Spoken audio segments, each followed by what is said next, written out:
Welcome back students to the next lecture of periodic classification of elements।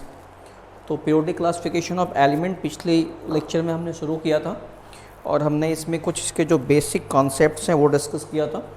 हमने ये discuss किया था कि periodic classifications एलिमेंट की क्लासिफिकेशन की रिक्वायरमेंट हमें क्यों पड़ी, एंड देन फिर हमने ये डिस्कस किया था कि कुछ इसके हिस्टोरिकल बैकग्राउंड हमने डिस्कस किया था कि सबसे पहले लेवोजियर ने एलिमेंट को दो पार्ट में डिवाइड किया, मेटल्स और नॉन मेटल्स।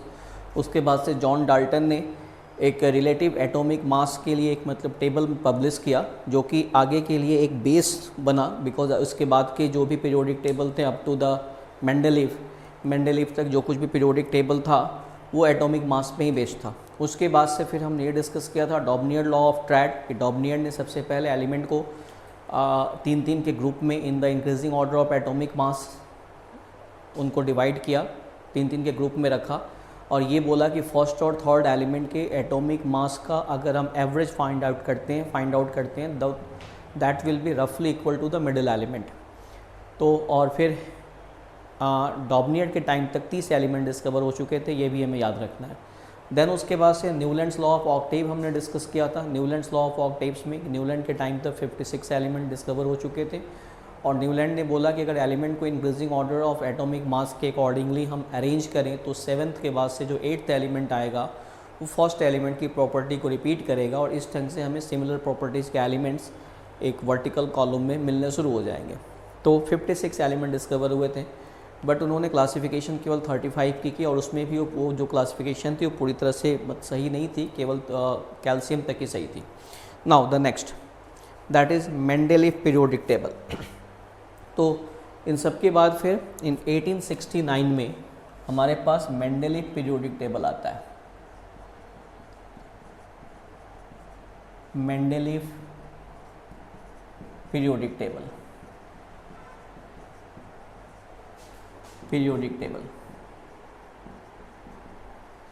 डेमेट्री मेंडेलीव ने 1869 में पीरियोडिक टेबल अपना दिया एंड उन्होंने एक्चुअली पीरियोडिक लॉ दिया इन 1869। तो according to Mendeleev periodic law उन्होंने ये बोला, मेंडेलीव पीरियोडिक लॉ के accordingly Mendeleev periodic law according to this law Mendeleev said that the properties of the elements are the periodic function of their atomic masses। यानी element की property जो होती है उनके एटॉमिक मास पर depend करती है और एटॉमिक मास की इंक्रीज और डिक्रीज होने से पीरियोडिकली चेंज होती है। तो लॉ क्या था? The properties of elements are the periodic function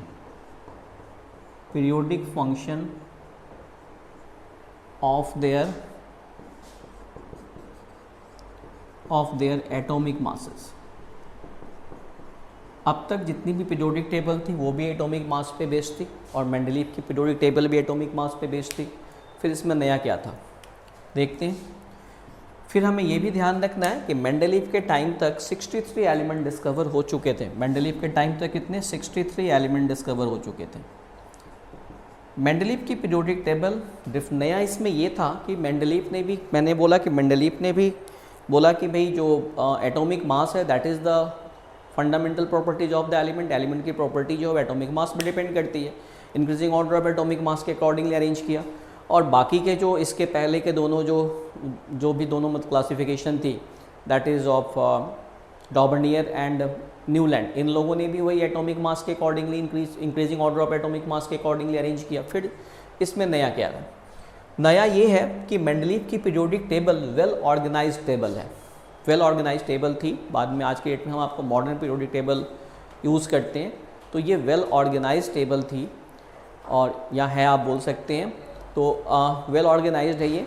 और फिर इसमें क्या है कि हमारे पास जो कुछ भी उस समय तक जितने भी 63 एलिमेंट्स थे वो सारे के सारे 63 एलिमेंट्स को उन्होंने प्रॉपर ढंग से अरेंज कर दिया। जबकि अब तक क्या था? डॉबनियर के टाइम तक 30 एलिमेंट थे, क्लासिफिकेशन कितने की हुई? 9 की।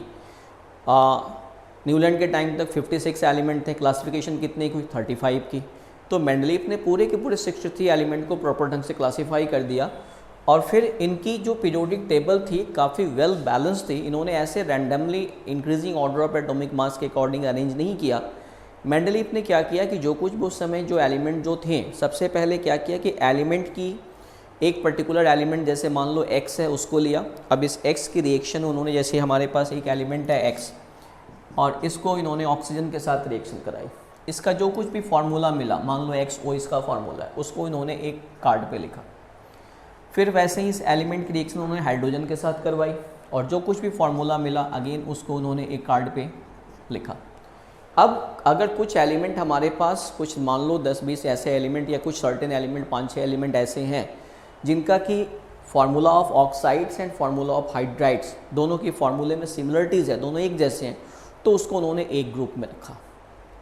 और इस ढंग से मेंडलीफ को सिमिलर प्रॉपर्टीज़ के एलिमेंट्स मिलने शुरू हो गए। जैसे देखिए मैं आपको मेंडलीफ के पीरियोडिक टेबल का एक मतलब पार्ट आपको दिखाता हूँ।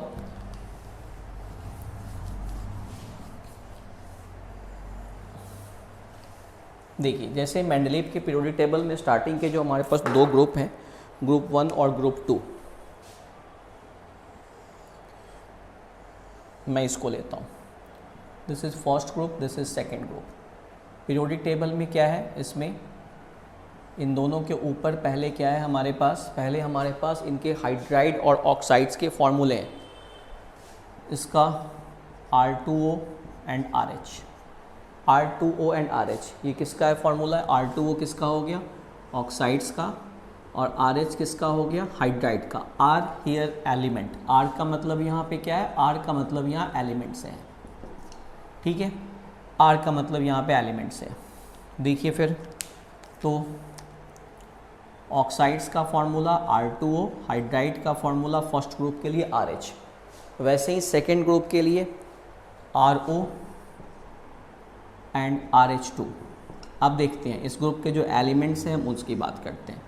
फर्स्ट ग्रुप में मेंडलीफ ने जो एलिमेंट्स रखे, फर्स्ट ग्रुप में जो एलिमेंट्स जो रखे गए वो क्या थे? देखिए फर्स्ट ग्रुप में मेंडलीफ ने जो एलिमेंट्स रखे उसमें hydrogen, helium, lithium, sodium, potassium. Hydrogen, lithium, sorry not helium, hydrogen, lithium, sodium, potassium, ये फर्स्ट ग्रुप के एलिमेंट्स थे।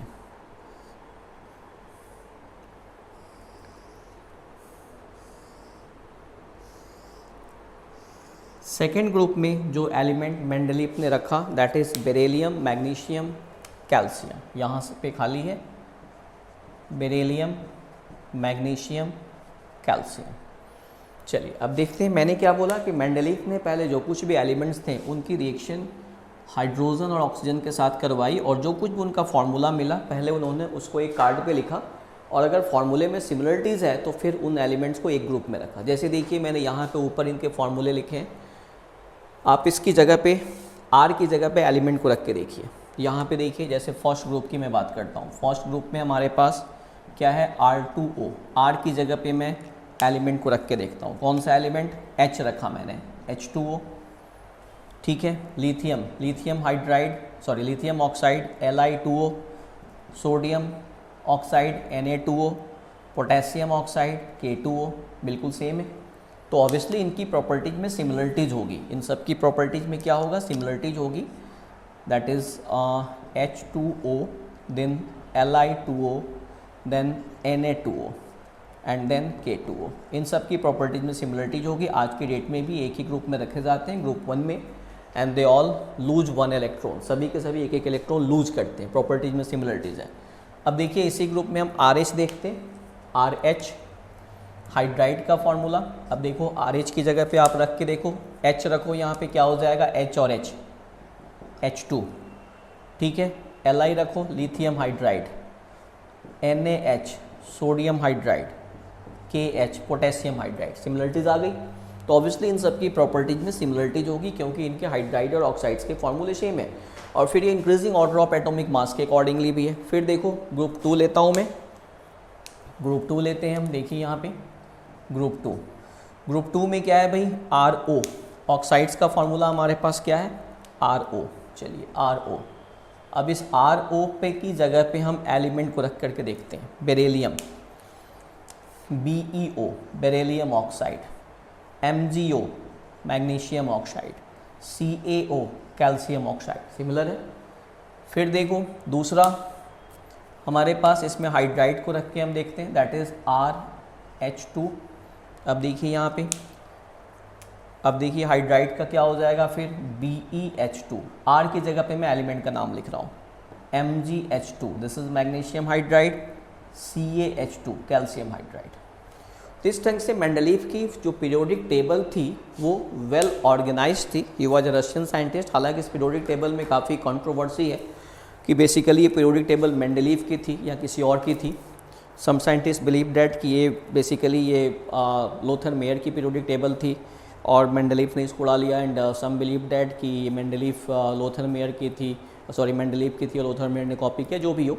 बट कहीं पे जैसे हायर क्लासेज में दोनों के नाम आते हैं, हमारी बुक में मेंडलीव के नाम से है, तो डेमेट्री मेंडलीव। तो अगर मेंडलीव का हम देखें तो दिस इज़ काफ़ी वेल ऑर्गेनाइज थी पहले के पीरियोडिक टेबल के कंपेरेटिवली। अब इसमें देखो, अब इसकी क्या क्या हमारे पास इसमें इंपॉर्टेंस क्या है। तो इम्पॉर्टेंस की हम इसमें बात करें, हमारे पास इसमें क्या सिग्निफिकेंस है, significance of Mendeleev periodic table. सबसे पहले systematic studies of animal, randomly उन्होंने उठा करके अरेंज नहीं किया, सिस्टमैटिक स्टडी। तो significance of Mendeleev periodic table, systematic study of elements, पहली बात। दूसरी बात, उस समय तक जितने भी एलिमेंट नोन थे उन सबको इन्होंने प्रॉपर ढंग से क्लासिफाई कर दिया। All 63 known elements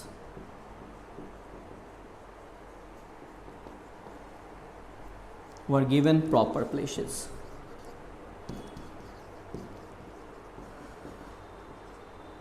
in periodic table. सिर्फ यही नहीं, मेंडलीव ने कुछ प्रिडिक्शंस की, फ्यूचर एलिमेंट की प्रिडिक्शन की और अपनी तरफ से उन्होंने उसके नाम भी सजेस्ट किए। और बाद में जब वो एलिमेंट डिस्कवर किए गए तो देखा गया कि उनकी प्रॉपर्टीज वही थी, सेम थी जिसके बारे में मेंडलीव ने पहले से प्रिडिक्शन की थी, बस केवल उनके नाम को चेंज किया गया। जैसे देखो तो prediction of new element, prediction of new elements, prediction of new elements में उन्होंने क्या, जैसे उन्होंने नाम दिया एक एलिमेंट का एक्का बोरॉन। एक्का बोरॉन मतलब पहले बोरॉन आएगा बाद में वो एलिमेंट आएगा, बाद में एलिमेंट डिस्कवर हुआ उसको बोरॉन के नीचे रखा गया, but the name is now scandium. Scandium. ऐसे ही उन्होंने नाम दिया एक्का एल्यूमिनियम। एक्का एल्यूमिनियम, बाद में इस एलिमेंट का नाम दिया गया गैलियम। ऐसे ही उन्होंने नाम दिया एक्का सिलिकॉन, बाद में एलिमेंट डिस्कवर हुआ और उसका नाम दिया गया जर्मेनियम। ठीक है, तो प्रेडिक्शन ऑफ न्यू एलिमेंट्स, उन्होंने नए एलिमेंट की प्रेडिक्शन की। अब यहाँ ध्यान दीजिए, नाम उन्होंने एक्का संस्कृत लैंग्वेज का वर्ड है जिसका मतलब होता है फर्स्ट, यानी first come boron then after that element, जिसका नाम बाद में स्कैंडियम दिया गया। एक्का एल्यूमिनियम यानी पहले एल्यूमिनियम आएगा बाद में गैलियम, जो बाद में नाम डिसाइड हुआ। तो ये सारे एलिमेंट के बारे में मेंडलीव ने पहले से प्रेडिक्शन कर दी थी और अपने पीरियोडिक टेबल में प्रॉपर गैप छोड़ा था, जहाँ पर जब ये एलिमेंट डिस्कवर हुए तो इनको रखा गया। 1969 में मेंडलीव ने पीरियोडिक टेबल दिया था और 1972 में एक जर्मनी के मतलब एक वहाँ के एक मतलब मैगजीन में, एक जर्नल में, साइंटिफिक जर्नल में इसको पब्लिश किया गया था। तो इस ढंग से काफ़ी वेल ऑर्गेनाइज पीरियोडिक टेबल। फिर इवन मेंडलीव के टाइम तक नोबल गैसेस को डिस्कवर नहीं किया गया था। नोबल गैसेस कौन से? हीलियम, नियॉन, आर्गन, रेडन, जेनन, क्रिप्टन, जिसमें हीलियम को छोड़ के बाकी सबके आउटर मोस्ट शेल में 8 इलेक्ट्रॉन्स होते हैं और ये कभी किसी से रिएक्ट नहीं करते। तो मेंडलीव के टाइम तक नोबल गैसेस को डिस्कवर नहीं किया गया था, बट मेंडलीव की पीरियोडिक टेबल इतनी वेल ऑर्गेनाइज थी कि जब नोबल गैसेज को डिस्कवर किया गया तो पीरियोडिक टेबल में बगल में एक सेपरेट कॉलम में उनको रख दिया गया। तो फिर हमारे पास नेक्स्ट इसकी सिग्निफिकेंस की that is the position of noble gases. Noble gases की पोजीशन को भी प्रॉपर ढंग से एक्सप्लेन कर लिया गया। तो ये इनकी सिग्निफिकेंस थी। Position of noble gases, noble gases.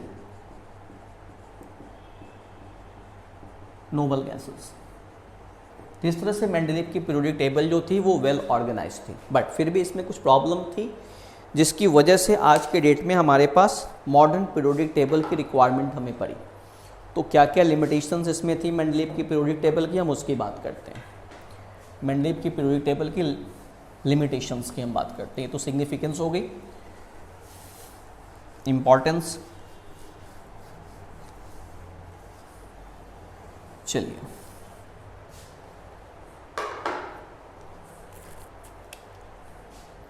Limitations.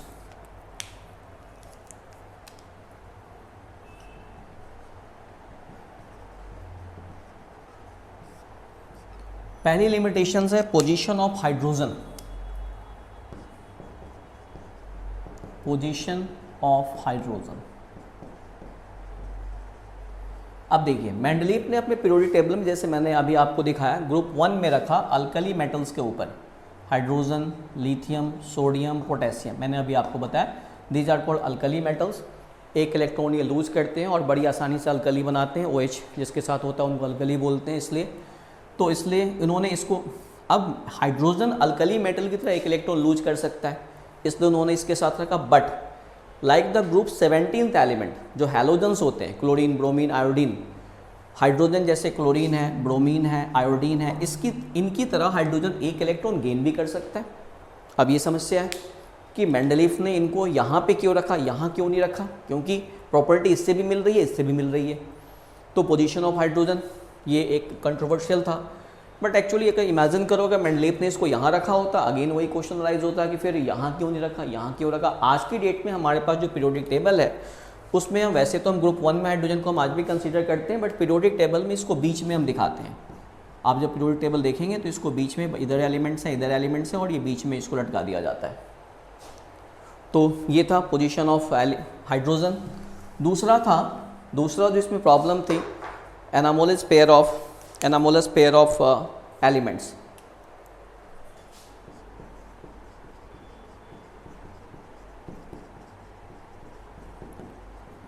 Mendeleev ने अपने पीरियोडिक टेबल को किस ढंग से वो किया, increasing order of atomic mass, but कहीं कहीं उन्होंने खुद इसको फॉलो नहीं किया। जैसे देखो हमारे पास पीरियोडिक टेबल में कोबाल्ट, निकल, कोबाल्ट का एटॉमिक मास जो होता है वो 58.93 और निकल का होता है 58.71।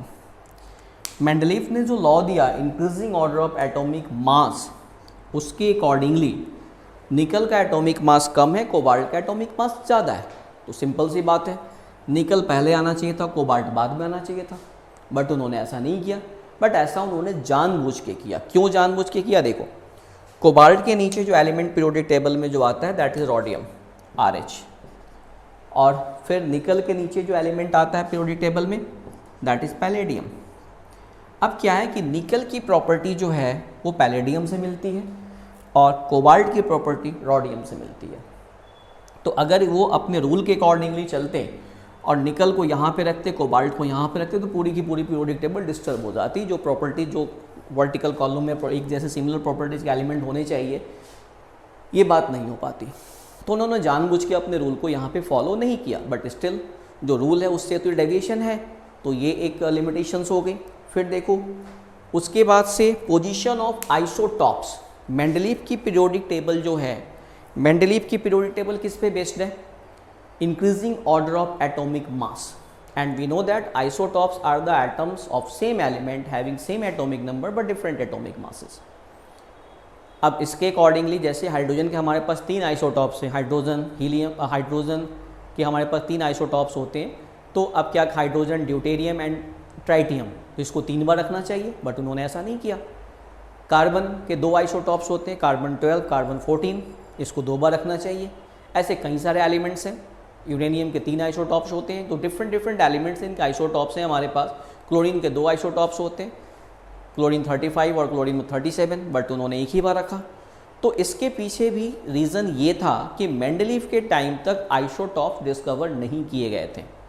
मेंडेलीव के टाइम तक आइसोटॉप की डिस्कवरी नहीं हुई थी, इसलिए उन्होंने आइसोटॉप्स की मतलब अपने पीरियोडिक टेबल में इसको उन्होंने मतलब फॉलो नहीं किया, ठीक है।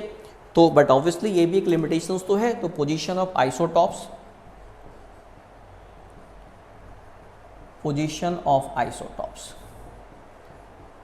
तो इन सारी प्रॉब्लम की वजह से हमें इसमें थोड़ी सी प्रॉब्लम थी, इसलिए हमने मॉडर्न पीरियोडिक टेबल अडॉप्ट किया। अब मॉडर्न पीरियोडिक टेबल में क्या है, हेनरी मोसले ने मॉडर्न पीरियोडिक लॉ दिया, which we will discuss in next class. Thank you.